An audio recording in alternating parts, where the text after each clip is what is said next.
helping with feasibility studies, helping with feasibility research, and really looking beyond pilot projects. I think is important.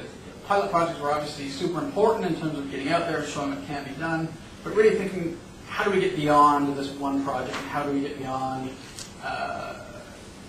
demonstrating this technology works, but how do we, I think when we start thinking about policies, I started this presentation by sort of showing the scale of development globally for a reason, that we need to be thinking beyond pilot projects and talking about market transformations. So when we're thinking about policies, that's the type of framework we need to be thinking about. This is big business, this is big development, this isn't sort of one or two nice communities here or there, but how do we actually deploy these technologies at a national scale? Access to capital and obviously working in parallel with provincial programs, and that's definitely a unique challenge in the federal context because the provinces all have their own policies and strategies, and so where the federal role fits in there is definitely a challenge. But the point I want to make, I think the conclusions we came to was the scale of support needs to be there, and also the predictability of support. I think those are important aspects the federal government needs to consider. So this is advice when I've given this type of presentation to First Nations, to rural communities. The advice that I tend to give them is don't look for experimental technologies, don't look for new cutting-edge technologies, but in rural and remote contexts,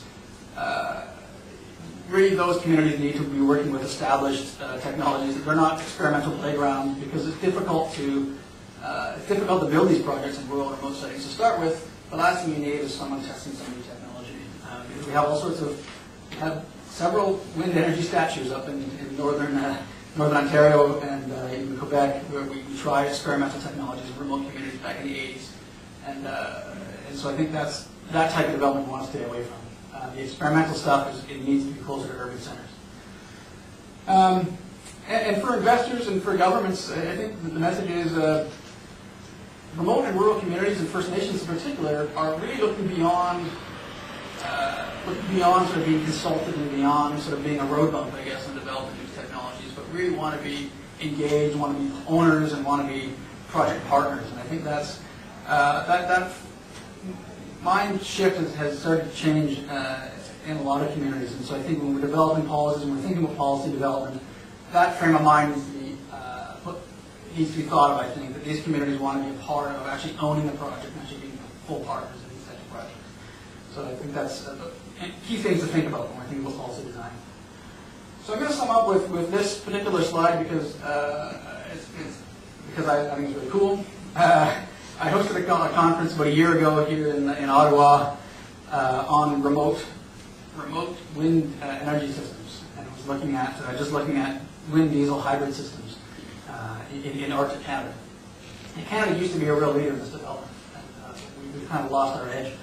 But this is a pretty interesting project that I just want to sort of highlight in terms of what's actually possible right now. So what we've got over here this is an American research station, which is, I think it's about 30 or 40 buildings or so. 3 kilometers away is a New Zealand research station.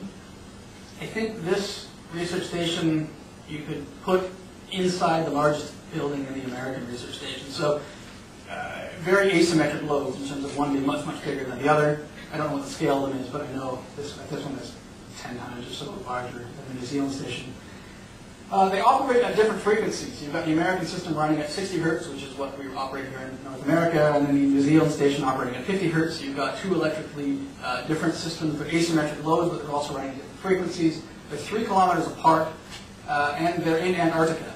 So this is not only an incredibly technically complex problem, but it's in the harshest environment you can possibly think of on Earth. And they're going to connect these two systems to one another using 3 wind turbines, and they're going to supply 60%, so 60% of the power is going to come from those 3 wind turbines on an annual basis. It's going to be to the point that they're going to be able to shut off both diesel systems. When those turbines are running full tilt, they'll be able to shut down diesel systems and run at 100% wind power for periods of time when it's pretty good windy. This project is done. It's built. This is the second one they've built. The other one's been operating for about 5 or 6 years now, and they built this one because the first one was such a success that they wanted to build another one. And they're doing it to cut down costs. And so I just want to throw this out there in terms of saying, if you want to think of a technically difficult problem in terms of integrating renewable power, this is it. You're not going to get a more complicated technical problem than this one. And this is up and running. We can do this now. And so I think that's the point I want to make is technically it's possible. We can do it. Really what matters is getting the policies in place and getting the support out there to make it happen. So the company that's built that is called Power Corp in Australia. And if you're interested in looking them up, I would recommend looking up that project. It's pretty neat. So with that, I'll sum up, and I just want to say thanks for having me, and happy to take questions. And I also, my colleague at the back, Paul, is here, and happy to. I just wanted to point him out there as well in terms of he helped do some research, and the next slide is going to come up. And so that's what all I have to say. And I guess if we have time for questions and answers, I appreciate your interest. Thanks.